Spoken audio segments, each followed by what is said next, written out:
നമസ്കാരം. ഞങ്ങളെ കുറച്ച് നാളായിട്ട് ഭയങ്കര ഓട്ടത്തിലായിരുന്നു. എന്താ സംഭവം എന്നറിയോ? നമ്മുടെ ഇൻസ്റ്റിറ്റ്യൂട്ടിനുള്ള ക്ലാസ് റൂം നോക്കണ്ടേ.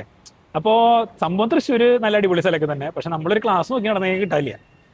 ഞങ്ങൾ കുറച്ച് സ്ഥലങ്ങൾ നോക്കിയിട്ടുണ്ടായിരുന്നു കേട്ടോ. ഒരു 5-10 സ്ഥലങ്ങൾ കയറി ഇറങ്ങി. ഒരു സ്ഥലത്തേക്ക് പോയപ്പോൾ എന്താണെന്ന് വെച്ച് കഴിഞ്ഞാൽ അങ്ങോട്ട് എത്താനായിട്ട് കുട്ടികൾക്ക് ബസ് ഇറങ്ങിയിട്ട് ഒരു 3 കിലോമീറ്ററിന്റെ അടുത്ത് നടക്കണം. വേറൊരു സ്ഥലം നോക്കിയപ്പോൾ എന്താണെന്ന് വെച്ച് കഴിഞ്ഞാൽ ബസ് സ്റ്റാൻഡിന്റെ അടുത്താണ്, പക്ഷേ ക്ലാസ് റൂം ഒരു വൈബ് ഉണ്ടായിരുന്നില്ല. ഇനിയിപ്പോൾ ഇത് രണ്ടും റെഡി ആയി കഴിഞ്ഞാലും നമുക്ക് ബഡ്ജറ്റ് റെഡി ആവില്ല. അപ്പോൾ ബഡ്ജറ്റും കൂടി റെഡി ആയാലാണ് നമുക്ക് സ്റ്റുഡൻസിന് കോസ്റ്റ് എഫിഷ്യൻ്റ് ആയിട്ട് നമ്മുടെ കോഴ്സ് പ്രൊവൈഡ് ചെയ്യാൻ പറ്റുള്ളൂ. അപ്പോഴാണ് നമുക്ക് അവർക്ക് ആ ഒരു അറ്റ്മോസ്ഫിയറിൽ പെട്ടെന്ന് എത്താൻ പറ്റുന്ന ഒരു രീതിയിൽ നമുക്ക് നമ്മുടെ കോഴ്സസ് എല്ലാം കൊടുക്കാനുള്ളൊരു സംവിധാനം ഉണ്ടാക്കാൻ പറ്റുള്ളൂ. അപ്പോൾ ഞങ്ങൾ നോക്കിയിട്ട് 2 സ്ഥലം ഞങ്ങൾക്ക് കിട്ടിയിട്ടുണ്ട്. അപ്പോൾ ഈ 2 സ്ഥലം ഞങ്ങളിപ്പോൾ കാണിച്ചു തരാം കേട്ടോ. ഇതാണ് നമ്മൾ ആദ്യം നോക്കിയ ക്ലാസ്. ഇതൊരു ബെഞ്ച് ഡെസ്ക് ഒക്കെ ആയിട്ട് പഴയ ഒരു ഓൾഡ് സ്കൂൾ മോഡൽ. ഇത് വരുന്നത് വടക്കേശ്വരൻ്റെ ഭാഗത്താണ്. പിന്നെ നമ്മൾ രണ്ടാമത് നോക്കിയത് ഇത് അശ്വിനി ജംഗ്ഷൻ്റെ അവിടെയാണ്. ഇതൊരു കുറച്ച് പുതിയ ഒരു മോഡേൺ മെത്തേഡിൽ ചെയർസും ബെഞ്ചസും ഒക്കെ ഇൻഡിവിജ്വൽ രീതിയിൽ അറേഞ്ച് ചെയ്തിട്ടുള്ള സംഭവമാണ്.